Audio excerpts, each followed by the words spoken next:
அன்பர்களே, நண்பர்களே, உங்கள் வாழ்வின் இனிய காலை வணக்கம். இன்று அதாவது 10/4/2024 பங்குனி மாதம் 28ஆம் தேதி புதன்கிழமை, துதியை திதி.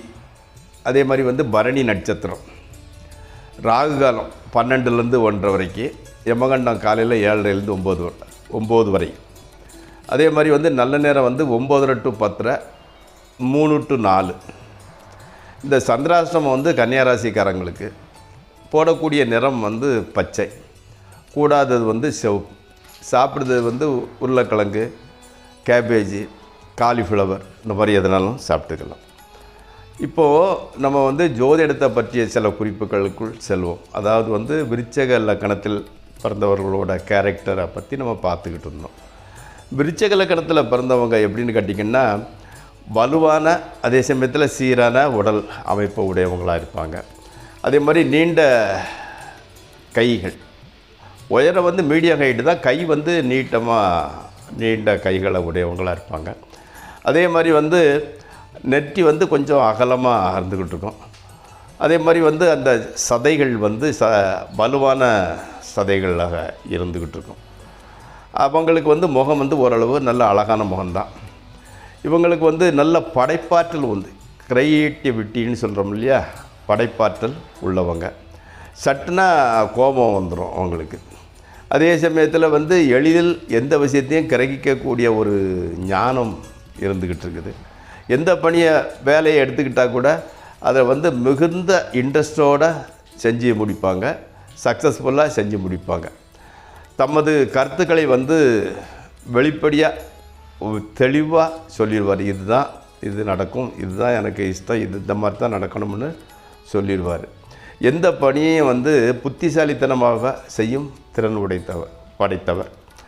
வார்த்தைகளில் அவர் பேசும்போதே இவன் பெரிய அறிவாளி, எல்லா விஷயத்தையும் தெரிஞ்சு வச்சுருக்கிறானுங்கிற மாதிரி நம்ம நம்பும் மாதிரி பேசிடுவார். மற்றவர்களை தன் கட்டுப்பாட்டில் வைத்திருப்பார். தான் இன்னொருத்தர் கட்டுப்பாட்டில் இருக்க மாட்டாங்க. மிகவும் சுதந்திரமாக செயல்படக்கூடியவர். ஆராய்ச்சி பணியில் இன்ட்ரெஸ்டாக ஈடுபடுவார். அதே மாதிரி மூட நம்பிக்கையெல்லாம் அவருக்கு இருக்காது. மூட நம்பிக்கை கொண்டிருக்க மாட்டார். மற்றவங்களுக்கு உதவி புரிய எப்போதும் தயாராக இருப்பார். மற்றவர்களோட உதவி இல்லாமல் தாமே தனியாளாக நின்று எந்த பணியையும் செய்து முடிப்பார். அடுத்தவங்களோட சப்போர்ட் இவருக்கு தேவையில்லை.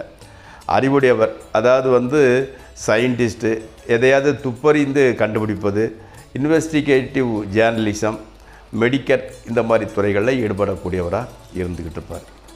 ஓகே, நாளை மீண்டும் அதை பற்றி பேசலாம். இப்பொழுது ராசிபலன் நிகழ்ச்சிக்குள் செல்வோம்.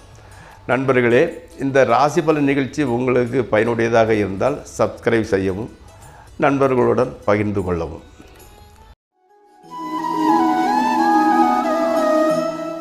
மேசராசி, நல்ல லாபம் வருகிறது. அதாவது ப்ராஃபிட் ஓரளவு நல்லா இருந்துக்கிட்டு இருக்குது.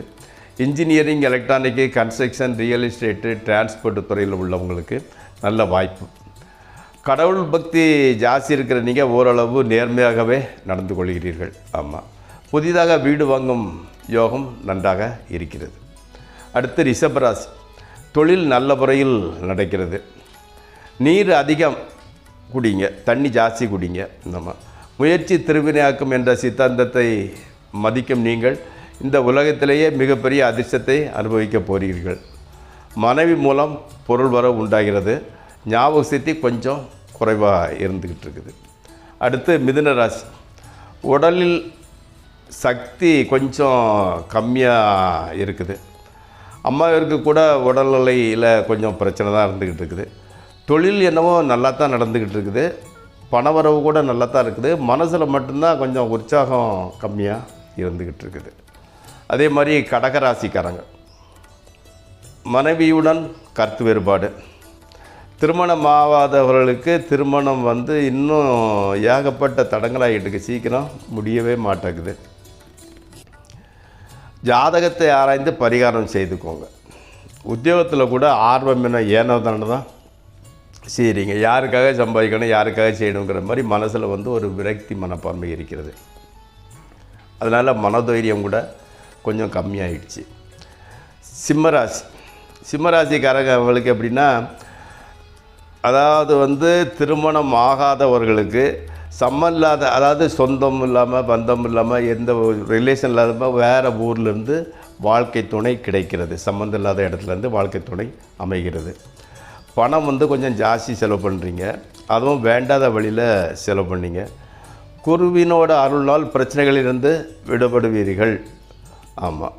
அதே மாதிரி வந்து அந்த கேஸ்ட்ரிக் ப்ராப்ளம் கொஞ்சம் வர்றதுக்கு வாய்ப்பு இருந்துக்கிட்டு இருக்குது. கொஞ்சம் ஜாக்கிரதையாக இருந்து கொள்ளுங்கள்.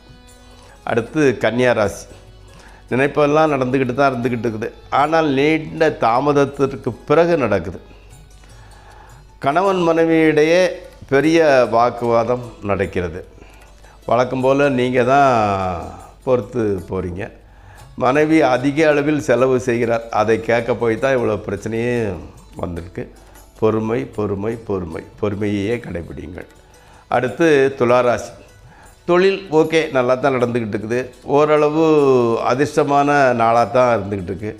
முழங்காலில் வந்து எதுலையாவது இடிச்சுக்கிடுறதுக்கு வச்சுக்கிடுறதுக்கு அடிபடுறதுக்கு வாய்ப்பு இருந்துக்கிட்டு இருக்குது.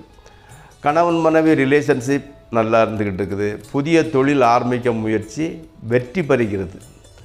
குடும்பத்தினருடைய விட மற்றவர்கள் உங்களை அதிகம் மதிக்கிறார்கள். அதாவது நீங்கள் வந்து குடும்பத்தாரை விட மற்றவங்களெல்லாம் அதிகம் மதிக்கப்படுகிறீர்கள். ஓகே. அடுத்து விருச்சிக ராசி. உடல்நிலை கொஞ்சம் டல்லாகி மீண்டும் சரியாகி விடுகிறது.